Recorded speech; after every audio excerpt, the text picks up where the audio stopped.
Hi, my bullet journal friends, it's Erin here. Let's set the mood, set the table, get ready to journal for the very first month of 2022. I'm going to be keeping things very simple and very calm for this January setup because I feel like December was a very busy month. Busy in terms of my schedule and also busy in terms of how my pages looked for my December setup.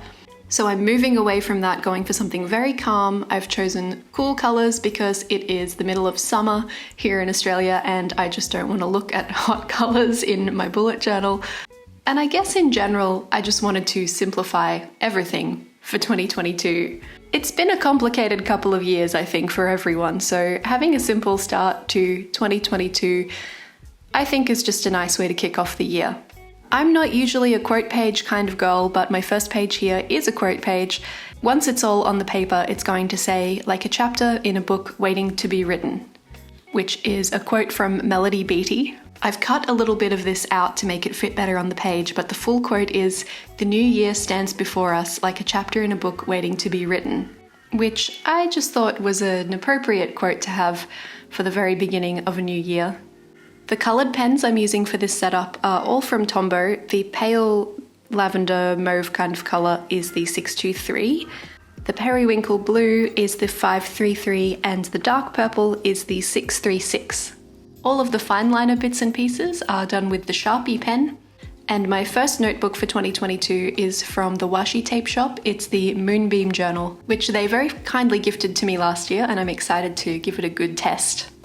If you'd like to get your hands on one of these journals for yourself, don't forget to use my discount code ErinSmith10 for 10% off at the washi tape shop or on any washi tapes that you'd like to as well.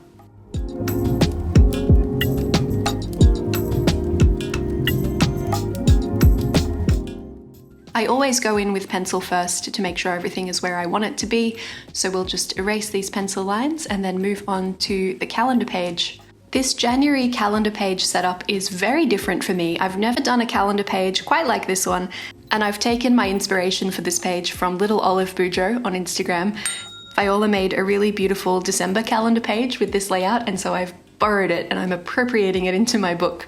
The way this works is that rather than a traditional grid for the calendar setup that's based on the days of the week, it's just a straight grid with 6 columns, 3 of them little squares and the other 3 longer skinny rectangles. And in each of those spaces, each of the squares denotes a day of the month and the spaces are for any events that you have on those particular days. I'm excited to try this out and see if I like it.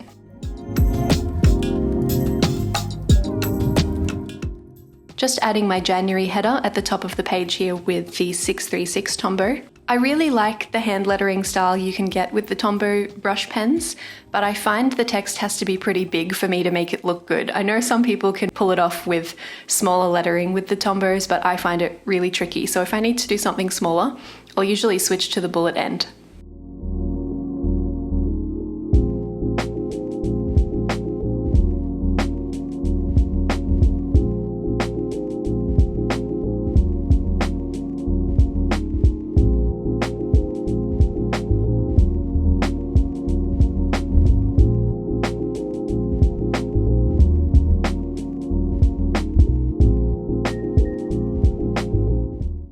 The 1st of January is a Saturday, just checking back to make sure that's correct here in my overall setup from the beginning of the year. And if you'd like to see more of that, I will pop a link to that setup up in the cards.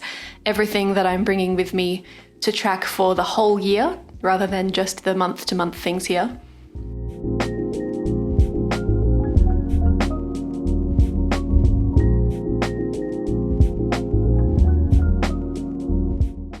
I spent a lot of 2021 drawing doodles in my journal and I loved it. I had a great time, but for January, after such a busy December, I just feel like I don't have it in me. So I'm using these stickers.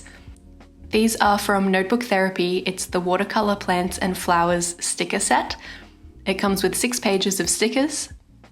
And there's a bit of colour variation through them, but most of them are in this lavender, blue, pink kind of colour family, so I think they're going to work pretty well for this setup. I actually chose pen colours for this layout based on the stickers.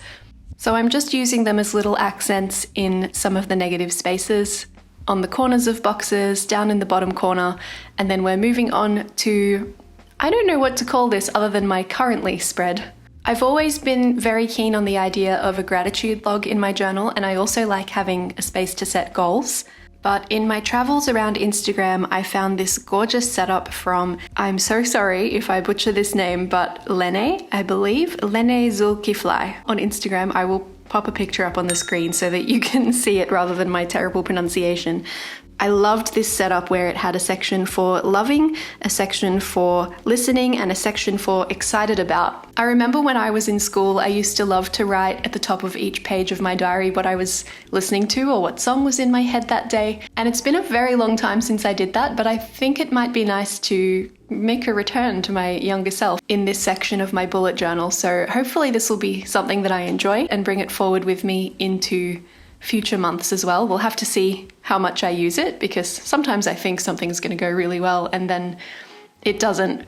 But I think this will be fun.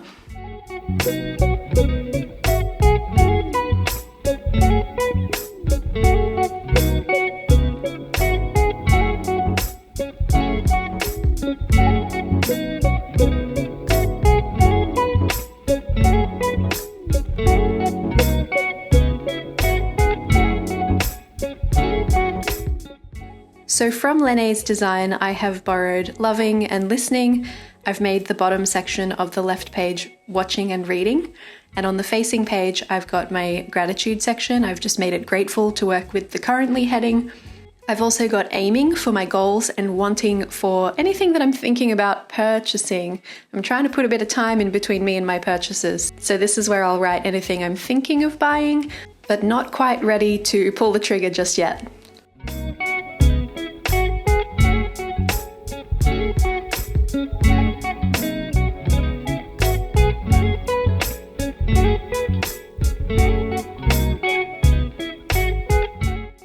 I'm just using my two lighter coloured Tombos to accent the headings for each section, and my text for this month I'm just doing an all uppercase, very simple, not trying too hard kind of lettering style, and I'll pop my currently heading down in the dark 636 Tombow once again. I've had to be very careful with this lettering because I could run out of space here very quickly. A few more sticker accents, and we'll be ready to turn the page.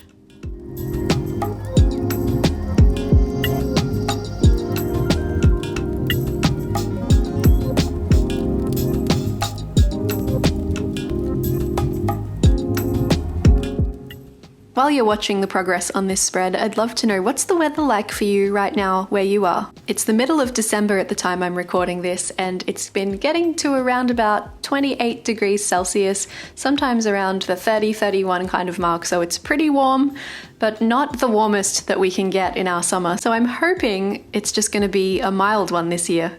Fingers crossed.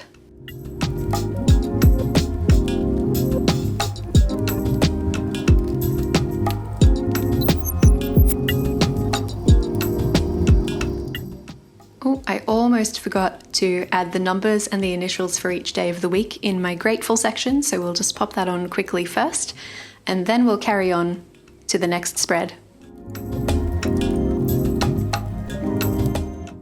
I really like to keep these two pages very minimal because they'll be very data heavy by the end of the month. I usually don't have these two pages together, but I decided to group them for January because it just makes sense. I don't know why I didn't do it sooner, to be honest.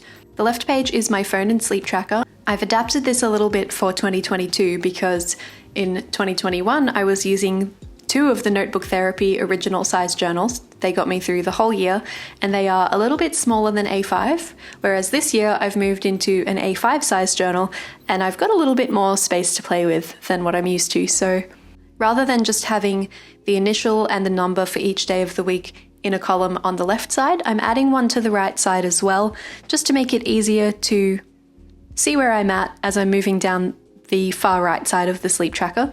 That's just going to simplify things a bit for me as the month goes on. And I've also added the number of hours for the phone tracker and the range of hours for the sleep tracker at the top and at the bottom of the page. For basically the same reason. As you get further into the month, it gets harder to track which line relates to which number, so this is just going to simplify things for me a little bit as the month goes on.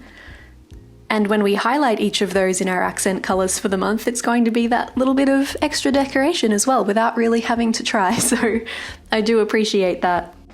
If you wanted to track similar things to me here, you might have a different range of hours for your phone use. I very rarely use my phone more than maybe 3 hours in a day, which is great. I have been using my phone less as I've been tracking it and more conscious and aware. So my phone tracker goes by hours of use from 1 through to 5, and for each day I check what my phone usage was on my phone. I'm using a Samsung and it has a digital well-being feature that tells me how much time I spent on my phone. And on the sleep tracker side, I have quite a range here because once again, an A5 journal moving up from the Notebook Therapy original size has afforded me a few more dots on the page. And as a self-employed person, my sleeping hours can vary quite a bit because I choose my own working hours, so I don't really need to stick to a regular schedule. So I have the sleeping range from 9 p.m. through to 10 a.m. I very rarely would sleep that late, but occasionally it happens. I've positioned this tracker to sit slightly higher on the page so that there'd be a little bit of space at the bottom that I could use for a few stickers to keep my layouts looking consistent. So I'm mixing a few different stickers together here to create this kind of garland effect along the bottom. I am forever laying down a sticker and then deciding I want to change the placement very slightly, which is a little frustrating. Moving on to the right page now, this is my spending tracker. I will always keep this page in my spreads except for December when I flat out forgot to include it. This is the same way I always do it. It's just 2 tables that feature 3 columns, one for the item, whatever I buy, I write it in there. The category, I like to categorize things into different spending types, whether it's a purchase that relates to my car or it's a living expense or something to do with entertainment. I like to categorize things out like that. And the last column is for cost. Whatever the dollar amount was that I spent, it goes in there. And at the end of the month, I tally everything up by category and move it into the overall spending tracker at the beginning of my book, which you can see here. This cash flow page has sections for money spent and also money coming in, so I can keep an eye on how my cash flow is moving throughout the year. It's also a great way to keep track of trends in your spending and see where maybe you need to cut back a little bit, make some improvements. If you've never included a spending tracker in your journal, it can be a little bit scary. I understand sometimes it's easier not to know where your money's going, but it will change the way you approach it, so I really recommend it. Once again, just a couple of stickers to pull everything together, and we're going to move on to a much busier page. This is my habit tracker and mood tracker amalgamated into one spread. The habit tracker section is within the box on the top right oriented side of the spread. I have space here to track 8 habits, and each time I complete one, which not all of them necessarily are things that I want to do every day, some of them are maybe a few times a week, then I'll just pop a dot in the space that relates to that day for that habit, and then I can look back and see when the last time I did the things was. I've been using this particular habit and mood tracker setup since November, and I really like it. In November, I had a jacaranda theme that actually had very similar colors to this setup, not quite the same, but if you'd like to see how that looks, I will pop a link to that up in the cards. And in case you don't have jacarandas where you come from, they are a kind of flower that blooms in October here in Australia, at least in my city of Brisbane, and they are so beautiful. The whole city just bursts into purple flowers and it's lovely. So a similar colour theme, but this time instead of having jacaranda flowers to colour in, I'm going with a kind of Polaroid picture type theme, which I know is a very popular idea for a bullet journal. It might seem a little bit out of place in this setup given everything else has been floral stickers, but it makes sense for me. So Erin trivia time, I'm a photographer in my day-to-day life. I take pictures at people's weddings and of their families and of shopping centres and food for cafes and stuff like that. So having a photography theme in my journal maybe doesn't necessarily tie into the watercolour florals of the rest of this theme, but it ties into my life on an overall scale.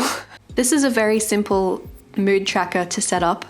In the end, it's going to look like lots of little Polaroid pictures, or maybe not necessarily Polaroid, just prints, pegged up to some kind of line which is a bit of a throwback to the film days when pictures needed to be processed, stuck in some chemicals and hung up to dry. So I'm making sure that I have one picture for each day of the month, which in January means 31 little pictures hanging on the line. The trickiest part here is spacing them out so that they all fit on the page comfortably and nowhere ends up looking crowded or too busy. Each one of those pictures relates to a particular day, and on that day I will colour it in with one of my 3 theme colours, in the colour that best corresponds to my mood for that particular day. I've also cheated a little bit with the black pegs that are holding up all of these pictures on the line and coloured those in with the black Tombow just to make it a little bit quicker. If you'd like to get your hands on any of the goodies that I'm using to set up my journal in this video, you can jump into the description or also onto the blog post that accompanies this particular setup on my website, which is erinsmithart.com.au. In both of those places, there'll be links to everything that I'm using in this setup so that you can get your hands on some nice bullet journaling goodies as well. Some of them are affiliate links, so if you do use those links, I will make a small commission.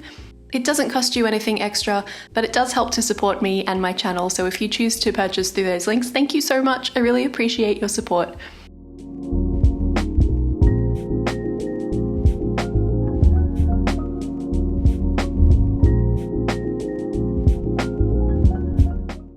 I'm just going to interrupt your watching for a moment here to very kindly request that you jump onto Instagram and follow me there as well, especially if you like to see what layouts look like with a little bit of pen on them once they've been used, because that's where you'll find this layout throughout January and all of my previous layouts as well on my stories when they've been used and lived in a little bit. I always like to see what things look like after the pen, so if you'd like to see some of that, my information's up on the screen. Do come and join me at erinsmith.art on Instagram and I'll see you there.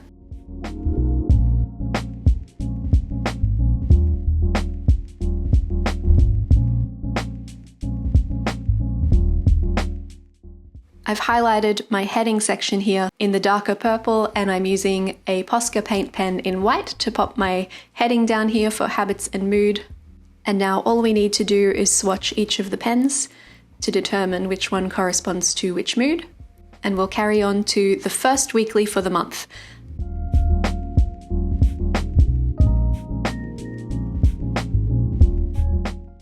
You may have seen me point at something just then. That purple pen has actually bled through the page just a little bit.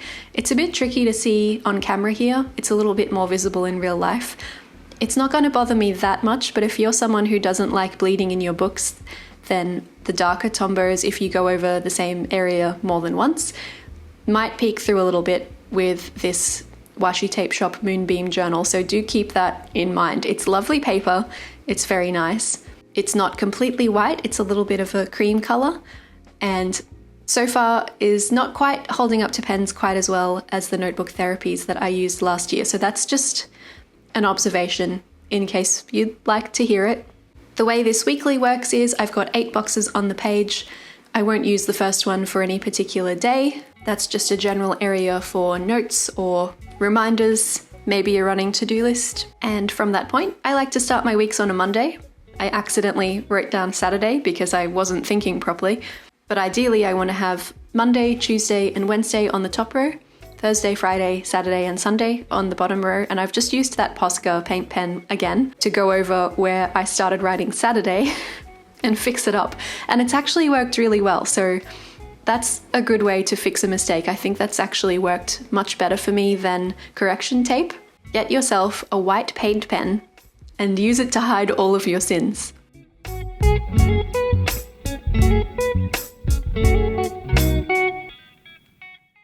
So that's the bare bones of this particular layout.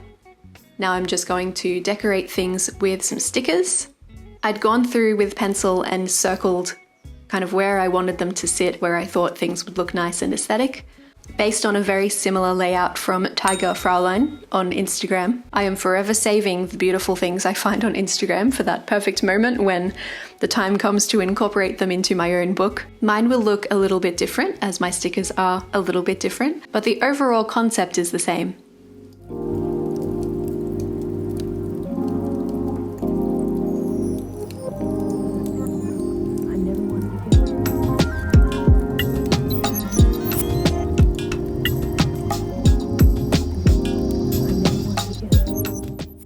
In case you're wondering why I've started my first week of January on the 3rd rather than the 1st, that's because I always like my weeks to start on a Monday. I always find this really tricky to explain, but if there are more days of the week that fall into the previous month, I will include the extra few days in that previous month rather than having a weekly spread that only includes 2 or 3 days in my journal. I just like to keep my full weeks together. That makes more sense inside my head. So in this instance, I had the 1st and 2nd of January in my December setup because there are more days in that week that fall in December than fall in January. And that's why I'm starting on the 3rd. We've come to flip through time. I hope you've enjoyed planning with me. If you decide to recreate this setup or take any elements from it, I would absolutely love to see. You can find me on Instagram at Erin Smith Art. Please tag me or send it through to me in a DM. I would absolutely love to see your work. If this is your first time here on my channel and you've enjoyed this video, I'd also love for you to hit the subscribe button, stick around and come on a bullet journaling journey with me for 2022. I do make one of these videos every month, and I also have some cool stationery haul content coming up for you as well. I hope that January 2022 is a wonderful month for you. Thank you again so much for being here, and I'll catch you again in another video very soon. Bye!